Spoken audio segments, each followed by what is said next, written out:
welcome back to yet another episode of Ball with Y'all, coming off the Week 3 action in the college football world and the end of the round of 16 in the NASCAR world. A lot to talk about, as always, and appreciate you joining us, whether that's on Spotify, Apple Podcasts, Google Podcasts, Radio Public, Breaker, or on YouTube at BWY Productions. My name is Shawn Johnson. I'm here with Mr. Zach Gray. Zach, how are you doing today? I'm doing great. It's a wonderful Sunday afternoon. We got through another week of college football. Great race last night in Bristol. Can't be any happier. Absolutely. And, of course, a lot to discuss today. So, what do you say? Let's get right into it with Let's Crack It Open. Let's do it. Very good. So, Zach, I guess we should start at the top of the weekend and kind of make our way down. We got some good Friday football, actually, which we don't usually talk about. But the Friday football, Florida State going out there, quarterback went down, right? But Florida State went out there, beat Louisville, and now I would venture to say is possibly the best team in the state of Florida. Let's let them play some real team. I'm not sold on anybody that they beat. Louisville is a dumpster fire. And LSU is still just, I have no idea. And then their other wins are Duquesne and somebody else that's not very good either. So let's let FSU, let's let them play a couple more teams. Let's see. Let's let them play Clemson. Then we'll get into it. But yeah, fun game. And we had Wyoming knock off undefeated Air Force also Friday night, which was fun. Shout out to the Pokes out in Wyoming. And that got us pretty primed and ready for a big day on Saturday. And really fun thing about that Wyoming game, Wyoming was a 16.5-point dog. Yeah. And they won outright. Yeah. 17-14. Yeah. Air Force didn't even score the spread. That's awful. But the under hit too, which is always fun to see. We had a lot of that this week, and it kind of hurt a couple of times. What was really interesting too, actually going into the Air Force game, I don't know if you noticed this, but after 2 weeks, they were leading the nation in rushing yards, which you don't think of Air Force as like the running team. You generally think of the passers, right? But they had like 500 rushing yards a game. So the ground force. The ground force, which in this case, they were literally grounded by Wyoming. So it worked out well. Some other games that were of significance going into Saturday morning, I guess from an SEC lens, the one that was, I would venture to say, rather impressive was the Georgia-South Carolina game. Zach, what were you thinking as we watched Spencer Rattler combust against Georgia? I felt vindicated because I predicted this game 49-10 Georgia. I almost got it. It's official that South Carolina was overhyped. And I think it's also official that Arkansas is not that great either. And we're giving teams way too much credit for beating up on South Carolina. So expected, and South Carolina's not great. Georgia's really good. And Georgia they have no holes right now. There's nothing about them where you look at it and you're like, well, I don't know. Stetson Bennett's a good quarterback now all of a sudden. He's not just a game manager. He's actually good. So, yeah, Georgia's going to roll through the East, I think. South Carolina, good luck on getting to 6 wins. Not to nitpick, but you did mention not that they have no holes. There is one concern that I've heard from Georgia fans. So this is not me bringing it up. Okay, this is not an Alabama fan take. No, this is not. I don't honestly. I don't really care. I mean, Georgia, they're 3-0 right now, obviously. And you look at the schedule, they're not going to lose until they play Tennessee in November. Like, it's just not going to happen. Yeah, I'm calling that now. It's going to be that same day. So you got Alabama and LSU that day, and Georgia, Tennessee, and Miami, Florida State, all that same weekend. So that's going to be a fun one. Anyway, not the point. And I'm pretty sure that's the NASCAR championship weekend. November 5th? Yep. Or November 6th? Yep. Wow. Look forward to that episode. We're 2 months ahead. Anyway, but looking at the schedule, they're not really going to be tested until November. We just saw Florida's not good, which we'll get into in a moment. Yeah, agreed. But the one concern that I'm hearing from Georgia fans, and looking at the stats, I can kind of see why their rush attack is not exactly what you'd expect from a Georgia team.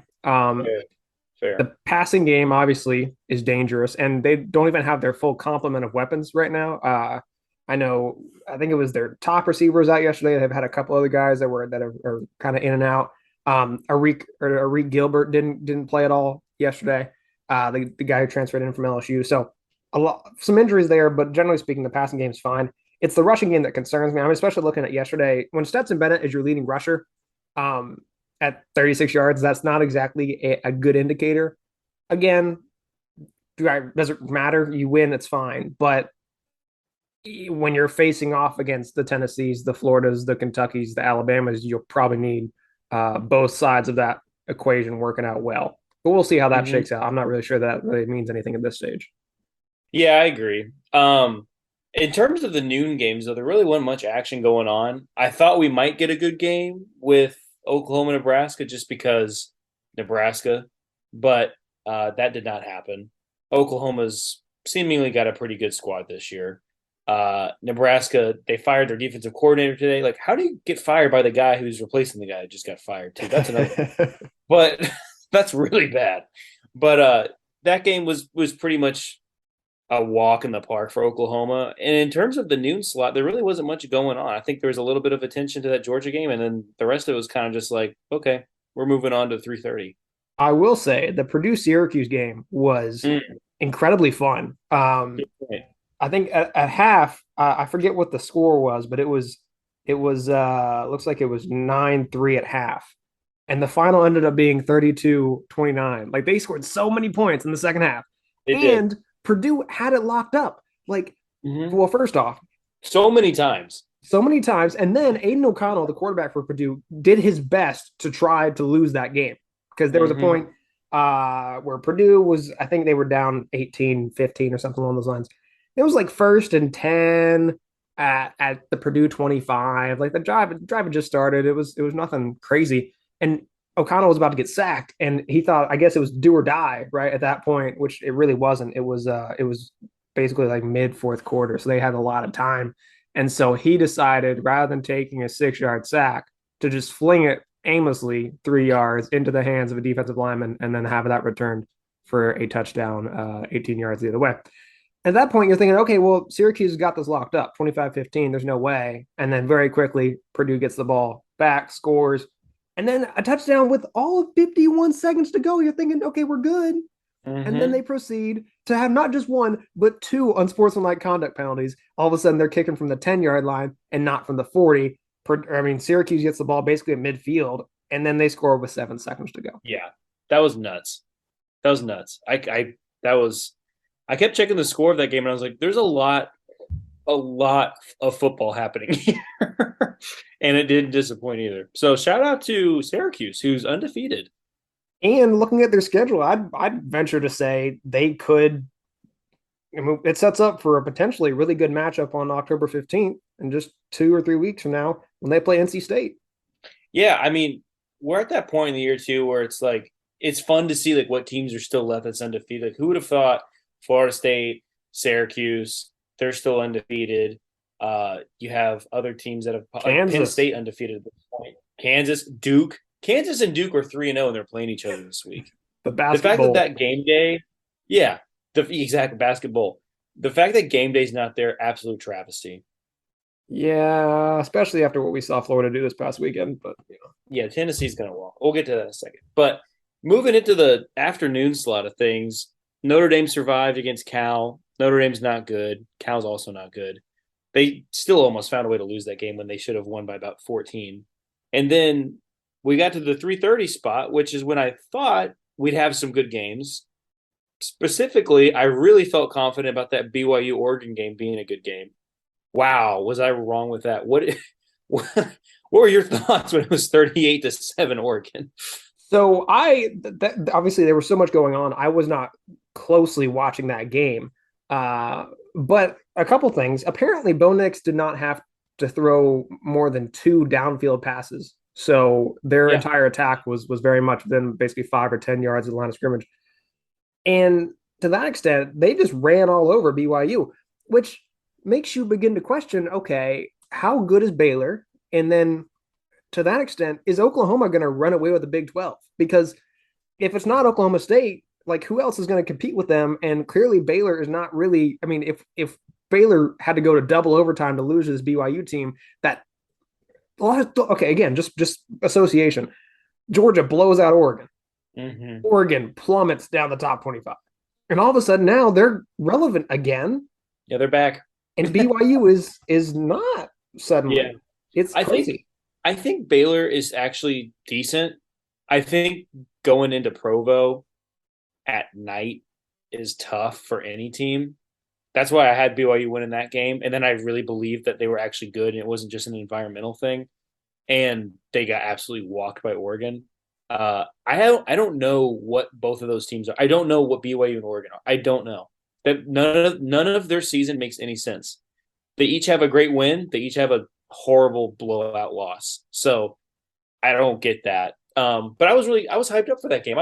That was my game of the week, honestly. Um, and then the other game in the 3:30 slot, I was honestly kind of nervous about. We did not pick this game correctly. Winner wise, we did, but spread wise, no. Ole Miss Georgia Tech. Um, I'm very happy with the outcome, but I legitimately, and this isn't any slight, this isn't any like, oh, poor you. Like Georgia Tech, I feel so bad for. They have good players. They have probably the worst coaching I've ever seen at like a Power Five. I mean, it's embarrassing. I don't know how they can't. I mean, it was just pathetic. I felt sorry in the third quarter. It's painfully obvious right now that Georgia Tech is leading the conversation when it comes to teams that are actively chasing after Deion Sanders to be their next head coach or something along those lines, because it's clear that the current coaching in Atlanta is not it. No. And it's incredible because, again, we talked about this last week. I was relatively impressed by Georgia Tech against Yeah. Clemson. Yeah. And now, granted, we've seen Clemson struggle. Even they struggled last night with Louisiana Tech, Yeah, I was whatever. going to say, like, Louisiana Tech looked more impressive than Georgia Tech did against Clemson. So, what does that say? Yeah.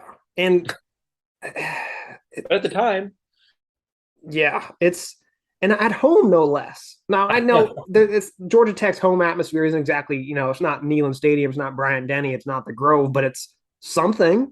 You yeah. think it's not Provo at night apparently, but it's something, and just not even a semblance of competitive. Did they have like one or two red zone drives? I think it was it. Yeah, well, they had one to start the game early on that they fumbled and whatnot. And I mean, I was fully expecting this to be kind of a game into like the middle of the fourth, and it was over at halftime. One thing that was nice, I think Ole Miss has a quarterback now. I think Jackson Dart definitely earned the job. Altmaier's not it, but better than he was last year in the Sugar Bowl, so that's good. But biggest takeaway for this game, Georgia Tech needs a better coach, and Ole Miss has a quarterback. And we get to play Tulsa next week. And after that, then it becomes actually tough teams to play, and we will find out what we actually are. So I also saw a clip. Did Jackson Dart get hurt celebrating? Is he okay? he's fine. He's good. Ready Okay. to go. Is Tulsa ready for Jackson? Jackson Dart has half his face painted black too. That's the other thing. Don't Oh, like that. Looks weird. He's got the eye black from like the top of his forehead to his mouth on the left side of his face, and then it's just like, what are we doing? Looks really bad when you throw a pick. is, Anyway, is that legal I have to check on that. or socially acceptable? The the other 3:30 game, and I'm gonna let you take this one because it was fun. Penn State Auburn. Sean Johnson. Tell me about it. Wow. I was having a great time. Now, of course, obviously, my main focus was the Alabama game, which we're not going to get into. They won, move on, great. But I was watching this Auburn game, and I was just delighted as to what I was seeing. Obviously, we both picked Penn State. No, I picked Penn State. You picked Auburn. Um, Yeah, I'll take the L on that. I forgot. Anyway, I thought it would be a little closer than it was. I still had Penn State winning and covering, more than covering, because the spread ended up being just 2.5 for Penn State. But key takeaway here, first off, the fact that TJ Finley was their quarterback at points during this game. Obviously, Ashford came in sparingly throughout the game. I saw something on Twitter. It said, at one point in time, Cam Newton was, or they Auburn, when it was illegal to pay quarterbacks, they paid to have Cam Newton. Now, when it's legal, they can't figure out how to get a quarterback, how to get a good quarterback in that locker room. And Yep. especially when you look at the transfer portal, now it's easier than ever to get a good quarterback.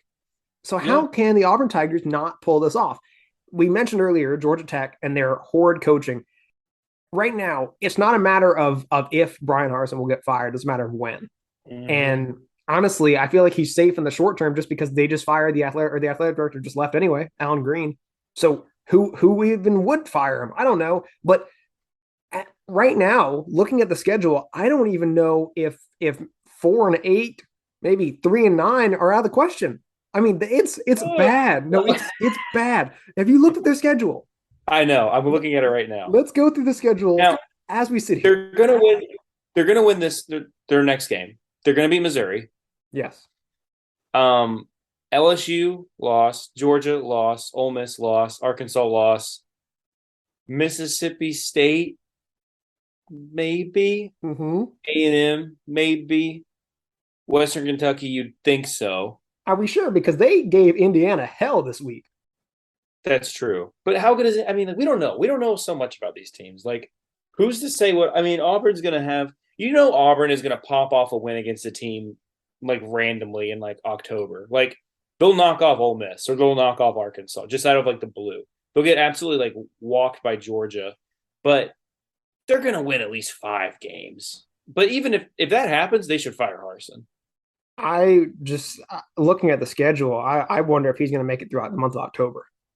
Like if you go out there and just win one game between now and Halloween, and you're sitting firmly at what that would be 3 wins and one, 2, 3 and 4. 3, 4, 5 losses. If you're at 3-5 going into November, there's no way.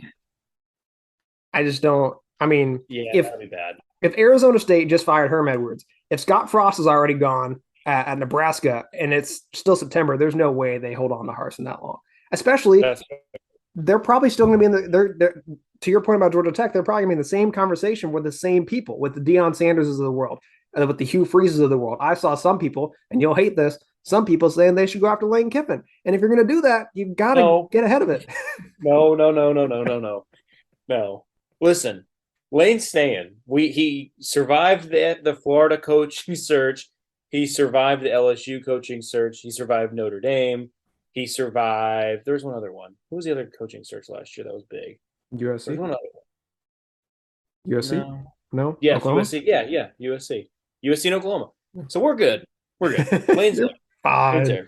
Moving on. We got to move on. We got to move on. Well, and Okay. then to that point, one other thing I want to note on the Auburn Go front, for it. uh, big takeaway: Bo Nix won, Yeah, he won the breakup. big time.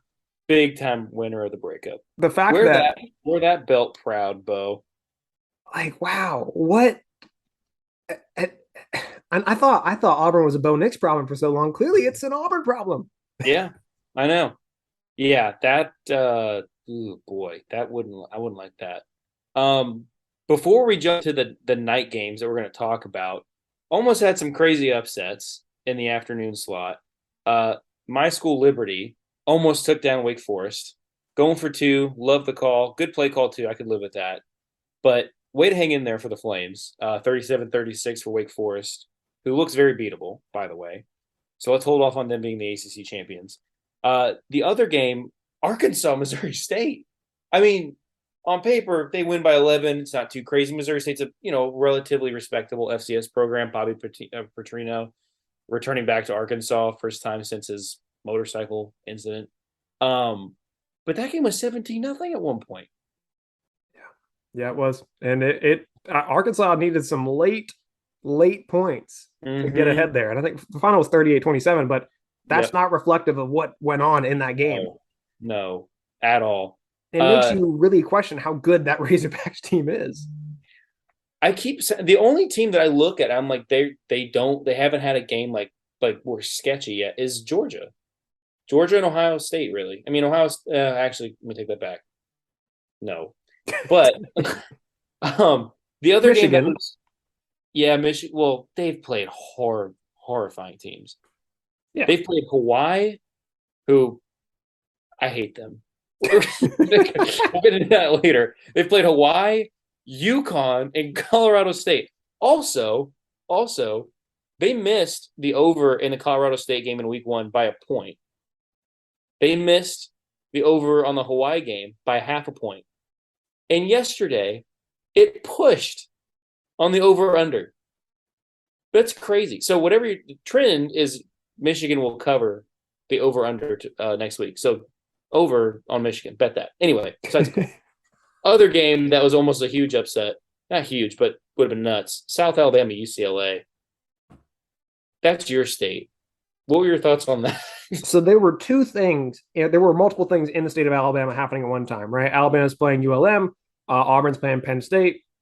We'll touch on Troy in a moment, and then also USA, right? Going out there in a half empty Rose Bowl. It's like, I mean, if maybe a quarter, like 3/4 empty. Yeah, like it was nobody, and obviously it's no, you don't want to get up for a USA game. Like, okay, I get it, but it's not a good indicator for UCLA's program, for Chip Kelly, for the future there. Like, nobody cares, and this has always been a problem, and even at the NFL level, with like obviously with the Rams winning, it kind of changed things a little bit, but for the most part, people don't really care in these bigger cities. They don't care about the college sports. Like, there's a reason Georgia Tech doesn't have so much, so much of a crazy fan environment, because you also have the Falcons and you also have the Hawks and you have so many other things to pull people away. And you look at these bigger cities, generally speaking, college football doesn't do so well. So it was really cool to see USC do it 15 years ago. And the hope is that Lincoln Riley can bring it back. But it's a sign, once again, of the problem of being in these larger markets. And honestly, I don't know how you get out of it if you're Chip Kelly. And I feel like another guy who may not make it through the month of November. They're 3-0, but they have won close games against really bad teams. So yeah, that was just weird watching that. Also, USF almost beating Florida. I mean, there's really not much to say about this other than that Anthony Richardson's really not as good as he looked in week 1, and Florida probably going to lose to Tennessee this week. And yeah, that's pretty much it. We saw Florida at their peak, and that was it. Do you realize that Anthony Richardson has not thrown a passing touchdown this year? I do now. That's not good. You said you wanted to touch on the Troy App State game. Yes. Amazing game. You could not have written that any better. No. ESPN Plus is worth it for stuff like that. That was obviously, so game days in town. Luke Combs is the guest picker. I mean, the Home Depots and the Lowe's and all those other places, they ran out of poster board for all the game day signs because of how many people wanted to make signs for game day, which is great. Awesome. Like, it's so much excitement. And then to see that game unfold, nobody was expecting Troy to do much here. App State was a 14-point favorite here. Yeah. And I don't know if it was coming off the high of the A&M game. I don't know if Troy is just that good. But they had the lead over App State for a while there. And then toward the very end, it looked like they had it. They did that. I mean, I honestly think it's a smart play, usually when you have this opportunity to take the safety, punt it away with just a few seconds to go. And then Chase Bryce does Chase Bryce things. But you could have punted it, put them back on their own like 30 with less time left than what you gave them with the safety. And then the safety, keep in mind, you kick off further back than you do for a normal kickoff. And then they squibbed it. And it went like 40 yards. I mean, App State post kickoff didn't move the ball. So Troy gave them the spot essentially as to where they threw the Hail Mary from. So and it also didn't make any sense either when it was like, okay, now you're going to be up by less than a field goal. Like, yeah, I agree. That's not a bad strategy when you're up by 9 or something, or 5 or 6. I'm saying, like, when you're going to be giving up a safety, make sure that you're going to still have a lead of more than 3, because then it makes your defense have to give up way less. I don't know. That just made what was that? That just made no sense. So I don't know. The other thing about that, which I feel like this is just a sign of Troy's coach being doomed. So he was there for the Kentucky team that lost in the Bluegrass Miracle when LSU threw the Hail Mary, it bounced around. Right. So he's cursed, is what I'm saying. And honestly, Troy may be doomed for more Hail Marys moving forward. And it's just a fact of life. So should we really been surprised? Probably not. Probably not surprised, but Shocked at that play? Yes. Wild. That's definitely a probably one of the top moments of the year. So pretty cool to Oh see. yeah. Um, moving on to our night games here. LSU, Mississippi State. I mean, I was really sold on Mike Leach year three. They did not play well. Rogers, to your point earlier in the year, you said kind of overrated. Kind of agree. LSU is not good, but they put it to Mississippi State this week. What was that game? 31-16? Yeah. I mean, I was honestly a little impressed. And my perspective on what LSU is has shifted a little bit, and I kind of don't want to play them now, and I feel less worried about playing Mississippi State later in the year. Yeah, no, it was a great game. Honestly, Mississippi State came on strong, and I kind of thought, oh well, now my pick looks stupid. And then LSU put on the afterburners and really Mm-hmm. just flipped the script pretty quickly. And then the late score didn't help to or didn't hurt to make it look a little bit more make it look a little bit more of a strong win than it was at that point in time. So I was impressed by LSU's defense to keep Mississippi State just down to 16 points.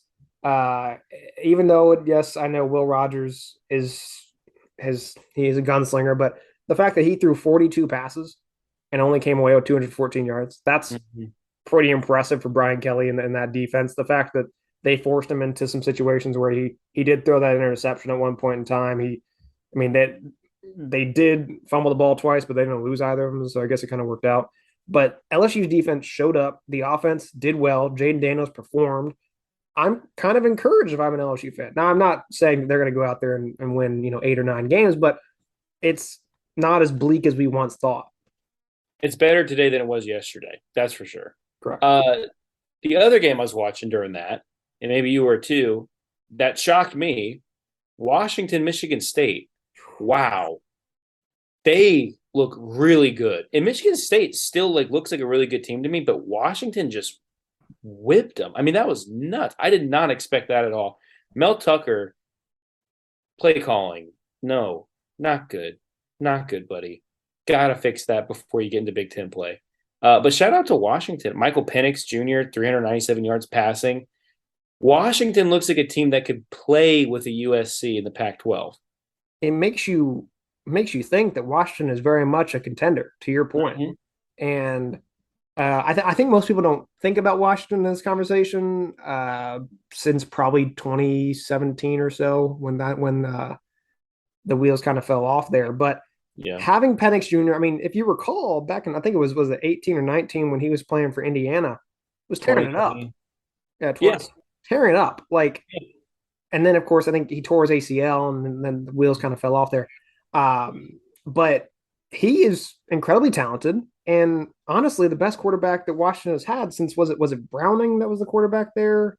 Yeah, Jake Browning. Big Yeah. Browning, probably the Yeah. best quarterback they've had since. And I don't think it's a stretch at all to say that they could very much have a run at a Pac-12 championship. Yeah, I agree. I mean, looking at their schedule too, I mean, Pac-12 North right now has some teams in it still. Uh, Oregon State and Washington State. Washington State both haven't lost yet. They're going to have to play at Oregon, at Washington State.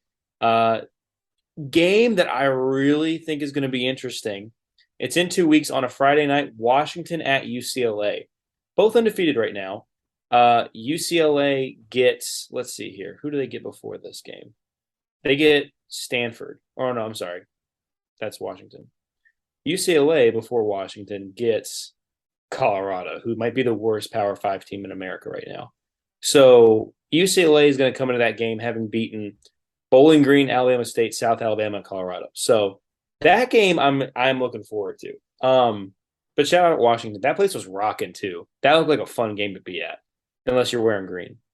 Uh, the last game of the day and week that had significance was Miami, Texas A&M. Probably, I've watched a lot of Miami football games growing up down here, being a fan. Uh, that is one of the worst play calling games I've ever seen. Nothing made sense. They played pathetic, and A&M is still not good, but they're going to get credit for beating Miami because it's the U, I guess, which makes no sense to me.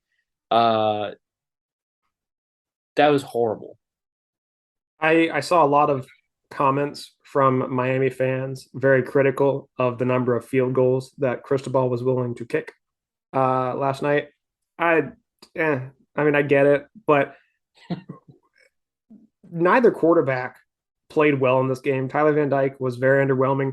Max Johnson, of course, was he filled in for Haynes King. Looks like Max Johnson's gonna be the guy moving forward. He was marginally better than Haynes King, but A&M's offense still was not good.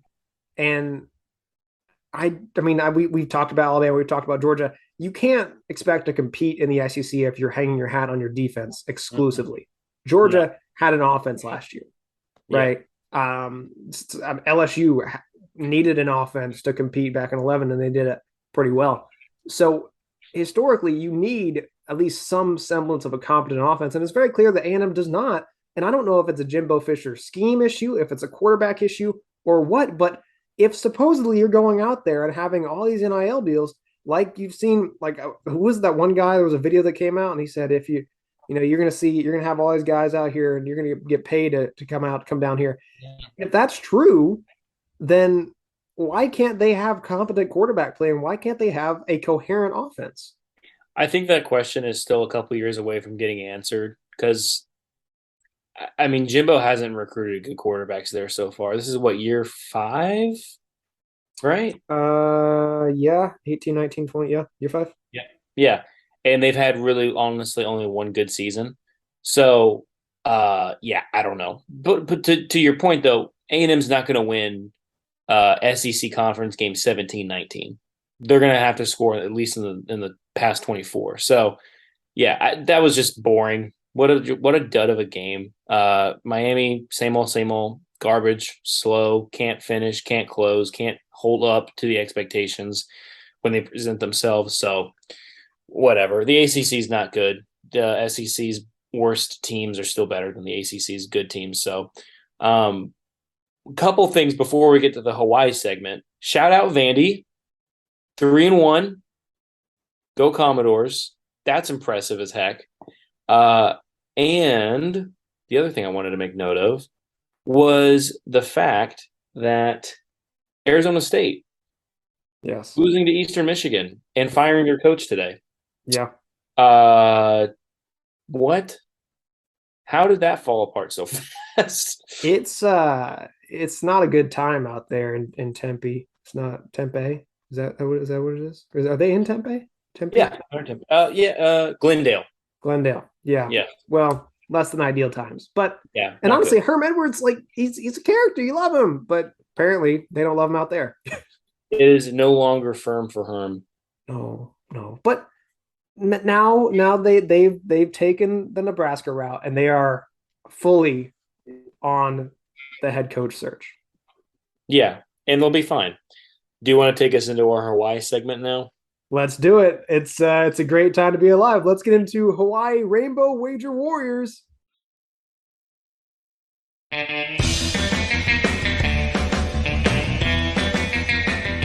So Zach, Rainbow Wager Warriors, it was good to me. It wasn't so good to you this week.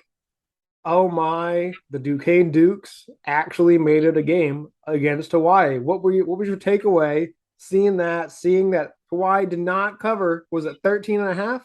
Yeah. I give up. It's 0-4 for me. What are you talking about? It's not good to me this week. They're not good to me anyway. But they're good to you. You won your side of it. I had the half Hawaii covering by 4, and they did in fact do that. So I'll take it. Good work. It's a win. Good work, sir. And now, Zach, do we know who we have this week? Oh, New Mexico State. Okay. I'm taking the Aggies. So they're a 2. They opened as a 2.5 point favorite. Did at New Mexico State. Now it's been bet down to just 2 points. Oh, they're covering that. It's Jerry Kill. Yeah, Jerry Kill's a great coach. he He'll is. win that game. And the over under on the total points is 56. So we'll see what our picks are on that front. As you know, we'll get into that on the Friday show. But Zach needs to get a win soon. I I love losing money at like 2 a.m. It's so much fun. Yeah, or waking up the following morning and finding out that you didn't. That's good. That's also fun. All right, Zach, let's get into our final segment of the day, NASCAR one to go. White flag, next one is it.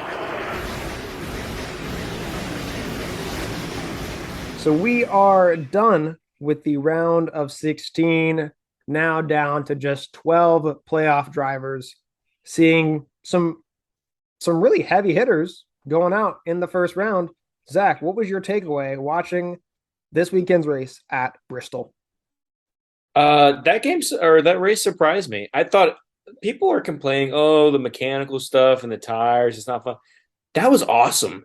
That was chaos. It was chaos. You didn't know who was going to have a problem next. I mean, we had a point where it was like 3 leaders in a row had a tire go down, uh, especially with Kozlowski and then Bell. I mean, it was great.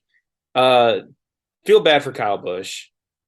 That was brutal. That was tough. Good car, did everything he needed to do all night to put himself in position. And then again with Kevin Harvick too. Had a great opportunity to go win the race and advance, and he couldn't do it either. I said I thought Kyle Busch would get in, was incorrect on that. And then just referring back to what I had said would be the 4 eliminations going into this round. I went 1 of 4 on those. I had Austin Dillon.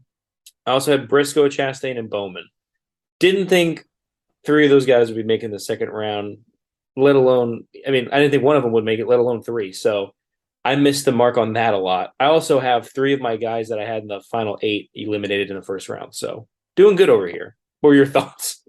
Well, first off, to your point on guys getting eliminated, I was rather pleased because I had not only Austin Dillon, but I also had Tyler Reddick, and he's out. So that worked out well. Honestly, it kind of was to the point what we were talking about earlier. This wasn't a situation where Tyler Reddick didn't have the speed to advance. He obviously did very well at Darlington. He was fine at Kansas. Obviously had the issue, so that kind of caused a problem. And it was just a matter of, will he have an issue again? And he did. But he wasn't alone in that. I mean, Austin Dillon ran well enough to advance, but he gets into the accident with Daniel Suarez getting loose and collecting half the field. So it wasn't. It's one of those things where it's just a couple situations here and there, and you could get eliminated. But we still have 12 really good drivers out there, and we've talked about this before. There's so much parity in the field. I don't know that we know who the favorite is going into the round of 12. Right. And especially, too, I mean, nobody separated themselves this round. We didn't have a playoff guy win a race in this round. So we had Eric Jones, Bubba Wallace, and Chris Buescher win the 3 races this round. There were 21 playoff points available to gain, to add on to your total when it transfers over to the next round, when you get reset and start with a new total. That's kind of how the field expands, and you get guys pulling away in the playoffs every round. It gets them, better odds of advancing. Of those 21 points, only 5 were earned by playoff drivers, and they were all stage wins. And one of those was a stage win by Kyle Busch. So there's only 4 playoff points that got tacked on, 2 of them to Christopher Bell, 1 to William Byron, and 1 to Alex Bowman. So the field is still extremely close. This is by far the best season I've ever seen in NASCAR. I mean, it's just unreal. But shout out to Chris Buescher. My gosh, what a great drive. And that was so deserved. He had chances to win earlier this year at Richmond, at Daytona. Also had another shot at Sonoma in the summer when he lost to Suarez. And that was fun to see him win. Really happy for that team. They deserve that. It was a great day overall for RFK. I mean, you saw Brad Keselowski going out there leading over 100 laps as well, staying out, of course, the entire first stage to keep that track position. And honestly, he was having a good day until he had that tire issue. So really cool to see there. Looking at the top 12, I mean, if I had to sit here and tell you who I think will get eliminated after the Roval, I think you look at Cindric still. You look at Suarez. I can't imagine that all 4 Hendrick guys are going to keep proceeding forward. So I'd look at Bowman as well. And, I would say Briscoe, but somehow he figured it out at Bristol. And honestly, I don't see why he couldn't advance moving forward. So I look at a guy like, honestly, Ryan Blaney, he has continued to find himself in bad situations where he could win. He was leading the race last night and didn't come away with a win and ended up being down, what, 100 and something laps. Uh, Mhm. so if I had to pick four to not advance potentially after Texas, Dega, and the Roval respectively, I'd look at Cindric, Suarez, Bowman, and Blaney. Yeah, I like that take. I was talking to somebody about this earlier today, and I was like, well, you'd feel like comfortable with Suarez or maybe even Chastain going out, Briscoe, Cindric, but Cindric's a great road course racer. Uh, Briscoe is too, apparently. Uh, he also is really solid here at the super speedways, and nobody's had more speed at road courses this year than Trackhouse. So Suarez at the Roval, why not? That's not crazy to think that at all. The big thing to look at coming into this round is just Texas, the opening race. Uh, there is so much pressure on these guys to go out there and do well in that race because they have the Talladega race and Charlotte Roval. There is so much pressure to go out there this week, get the round started off well because there is going to be chaos and pandemonium the next two races. There's nothing guaranteed. So if you're one of those guys like Briscoe, Bowman, Byron, Suarez that are kind of in the bottom part of the playoffs right now, and you go out there and you pull off a couple of stage points in the first two stages and then walk away the top 10, the pressure on those guys at the top to not have mistakes at Talladega and Roval, where mistakes aren't really in your control, is going to be immense. So I'm really excited for Texas, even though it's going to be a horrible race. I'm excited to see how the points shake up. And interesting thing about that, of course, we were at Texas earlier this year, Mm-hmm. and that We was the won. only, yeah, Ryan Blaney won. Of course, it didn't count, but it happened. Now he was hanging on to his window net the entire time, so that was cool. But it's it sets up well to maybe get a 20th winner this week. We still have Blaney and Truex who can win anywhere and Talladega. Yeah. So 20 winners is one winner away, which would be just I mean, it's already insane. But I think that would be the most winners in a season in the modern era, if I'm not mistaken, if we get a 20th, which is totally within the realm of possibility. So just soak up the last 7 weeks of the season because there's never going to be a season like this again. And the parity is not going to be the same next year with all these guys getting more information on the cars, bigger teams with bigger money, figuring it out, paying to figure it out too. Uh, I'm not confident telling or saying that any driver uh, is not going to advance, and I really don't feel comfortable with a favorite, honestly, too. I will say one guy that both of us had in our final four that I'm adequately concerned. I would be adequately concerned if I was one of his supporters. Joey Logano has not looked good. Mm. He's kind of just coasted his way in the last couple races. He had a problem last night. Now, obviously, everything can change, but we talked about all this momentum he had going into the playoffs, and now it seems like he's just kind of mired in the middle with a bunch of other guys. He's been doing a good job getting stage points. The finishes haven't been where they're going to need to be if he wants to keep advancing, but he did. You have guys like him, and it's just like they're going to do what they're going to need to do to get through the round of 16. And then that you see, the round of 12 is where the competition really starts to pick up because obviously the field's smaller, but especially now the points are so tight. Um, we'll see. I mean, this round is going to be chaos. I'm very excited for it. Again, I agree though. Joey Logano does have to pick it up if he's going to advance to the round of 8. But I'm just pumped for Texas, man. I normally never say that. And to your point, I mean, looking at the points, Kyle Larson is only 10 points up Mm-hmm. on the cut line. Yeah, like He's at that. nobody's safe right now. What is Chase Elliott? He of course the points reset. So he's at 40. He's Mm-hmm. 31 points above the cut line. Still not Yeah, entirely safe. I mean, he's got to.